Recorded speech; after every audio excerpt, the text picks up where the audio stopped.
Hello there, and welcome to this week's broadcast. I am Ann LaFollette, and I'm a surface pattern designer and an online coach. I teach creatives how to build successful businesses online. And in today's broadcast, we are actually going to celebrate World Kindness Day. World Kindness Day is on November 13th, and it's all about sharing acts of kindness through your creativity to bring more joy into the world. And I have 10 simple ways that I want to share with you today about how you can take your artwork out into the world to make the world a better place and to make sure that you are also sharing your these acts of creative kindness. Why is this important? It's important because acts of creative kindness can bring people together. It can also bring more joy out into the world, and it can brighten up people's day. I highly encourage it. Okay, so here are the 10 simple acts of kindness. You can experiment with any of these to celebrate World Kindness Day, or you can make up your own.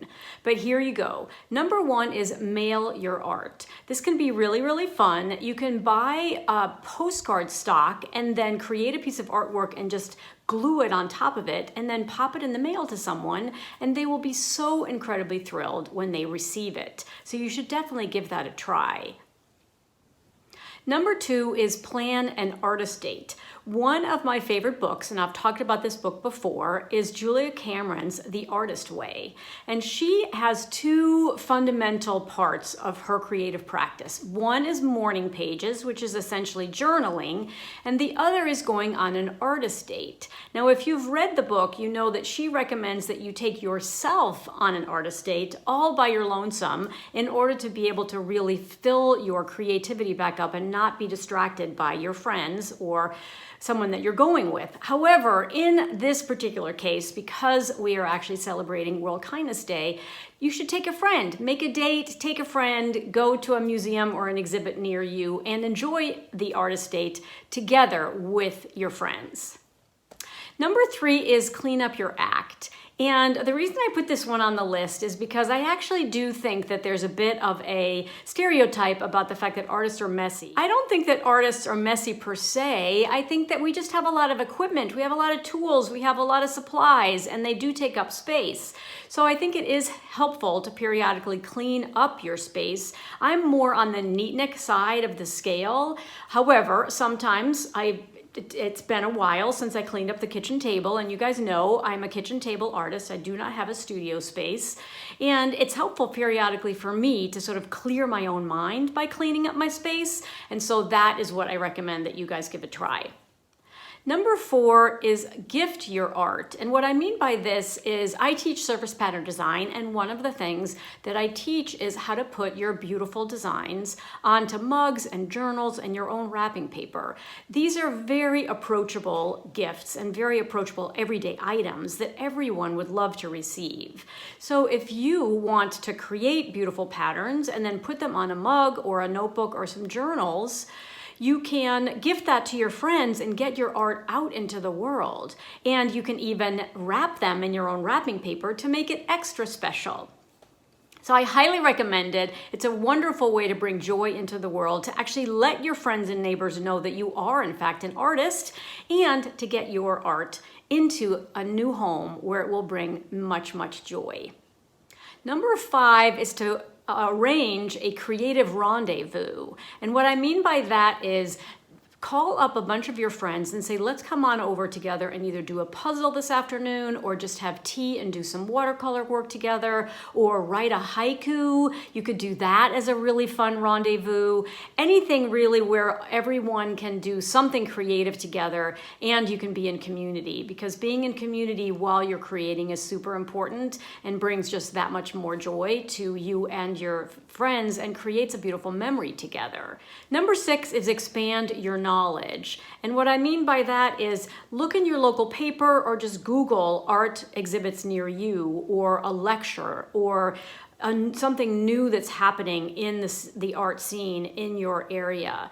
I was able to earlier this year take my mom to the San Francisco Museum of Modern Art, and there was an exhibit of Magritte artwork. And he actually is a Belgian artist. He's passed away. We lived in Belgium for a short while, actually right down the street from him. We didn't end up meeting him, but he was someone my mom really liked. And she was always very much ahead of her time in terms of her passions and her pursuits and her interests.